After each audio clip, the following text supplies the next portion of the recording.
of us were young engineers, and You and Swapnil. yeah, me and Swapnil, and we'd spent several years trying to start a company in the energy domain.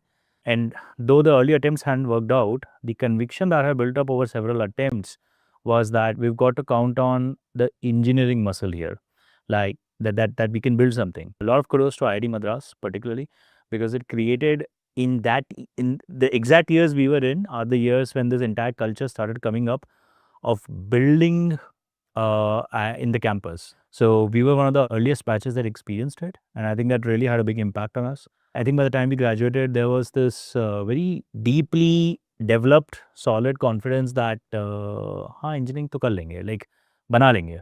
So the confidence that we can build something had gone up quite a lot. The product DNA came much later in our case, but the engineering confidence came much earlier. In fact, when we were starting off Ather, we joked that we will only hire engineers in this company. Not the most correct principle, but funnily, we actually stuck to it for the first 300 employees. That's quite a size. Yeah, including HR, creatives, sales. Everybody was an engineer. Everybody was an engineer by training. Wow. So we really pushed this as much as we could. Before, obviously, we realized that we need a lot more diversity and the team expanded.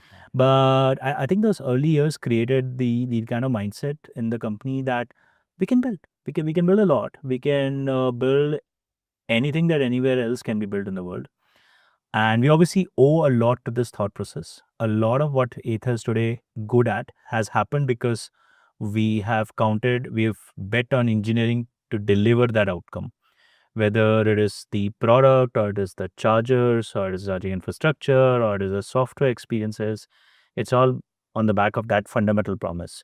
And we continue to It's bet like on a that. first principle for your organization in that sense. In fact, more than first principles, I would say philosophically, any strategy which does not rely on us having an engineering edge, we are, I think, by DNA a little circumspect that why should we pursue it? It will be a good strategy. It will be a good strategy for many others. But why should Ather pursue something if there is no engineering and product moat behind the entire approach? So it's become deeply philosophical now in the entire company's DNA. Now at the stage of growth where you are, you have shown impeccable kind of outcomes to the market. The consumers are satisfied. So what's going on in your mind now? Actually, the primary thing that comes in my mind every once in a while over the last year is leverage. And let me explain what I mean by that. We've spent 13 years as a startup building out a lot of the foundational pieces. And the foundational pieces, I'm not actually just saying tech, I'm also saying the organization. Yeah. We had the product and the core tech even in 2018. Yeah. But we didn't have an organization then. Yeah. So every time we wanted to build something new, it was just this complete blank canvas. Okay, like how do we start building this? We don't know. And we would approach this very naively. We spent several years after that building a new org structure where, our end goal always has been we want to build a engine of an organization that can churn out products. It's taken a lot of time, but we now finally feel we have that. Like as a founder, we can imagine a product and there is an entire engine laid out that can convert that literal pitch into a concept and then a prototype and then very quickly a fully scaled up industrialized product. So what's going on in my mind is just, wow, that is amazing leverage. I don't know how many founders in India on the hardware side have ever experienced this before. It sometimes just shocks you that you have this entire engine behind you that can actually put this out predictably year after year. So we want to use this. We want to use this leverage. We want to build a lot. We started building a helmet a while ago. We're building more two-wheelers. We're trying to go international. We're pushing on standards a lot. We're pushing the envelope with what we can do with software. And there's so many ideas. And for the first time, we feel not overpowered by the ideas, but you get a sense of leverage behind you that, yeah, let the ideas come. Now we can actually start putting them in a nice funnel and they can keep coming out.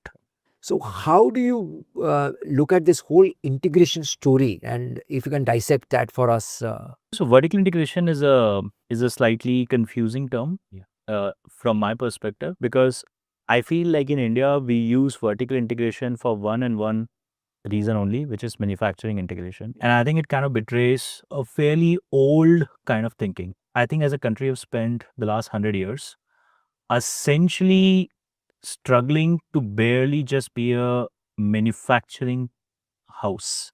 we haven't had the luxury, we haven't had the space to actually be a engineering and a design house. And hence, every time anybody says vertical integration, your mind just goes on to, oh, you're not just producing vehicles, but you also have a paint shop. You're not just doing the painting, you also probably are doing something in the raw materials. Backward integration. You want to own the mind, right? Correct. And that's good. That's good. It just it definitely gives you more margin. But me and Swapnil, I think both of us really want to make Ather stand out as an example of what else you can do with vertical integration. Yeah. I think the opportunity and the far more richer opportunity is not just in owning more and more of the factory. It is in actually owning more and more of the tech, because that's really where the opportunity lies. The manufacturing is no longer changing that fast. Yes, obviously there is more industrial automation coming in and you've got to play on the front foot there. But what's happening with power electronics, what's happening with embedded hardware, what's happening with software, what's happening with batteries, what's happening with charging, in a fast changing technology environment, we believe that the winners will be companies who will go straight to the silicon and will design that point onwards, which means you need to own more and more of the design in-house. You need to have the mechanicals and the electricals and the software and the design happening under the same office. That's when you actually get better integration. That's when you get better cost structures. And that's when you're able to unlock newer experiences, which this integrator model doesn't work very well for. Most people think, oh, you want to do vertical integration, so you will produce that component in-house. I want to argue that do that if you feel like it, you want to put that capex. But the bigger upside is you want to vertically integrate, design that entire thing in-house, bring the IP and design of that component in-house. There's a lot of work, interesting work happening on suspension tech, definitely breaking technology these days. A lot of work happening in our industry on cooling. Two-wheelers don't get cooling, but you can build this.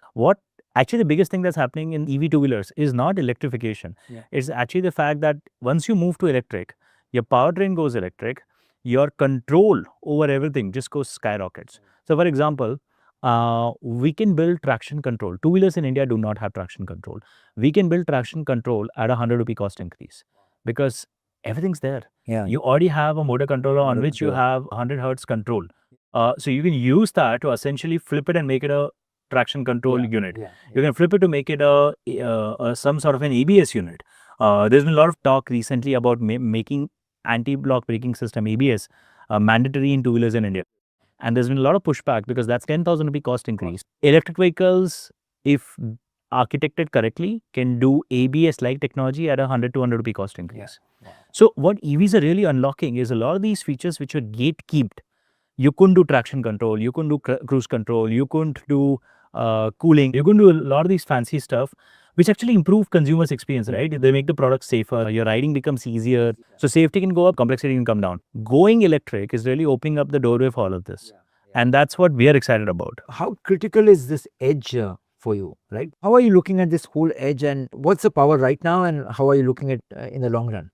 We actually had a bit of a conflicting point in our journey. Let me give you a little bit of background. 12 years ago, when we started imagining this architecture, we took a little bit of a bet that two-wheelers will benefit by having a fairly powerful compute on the vehicle.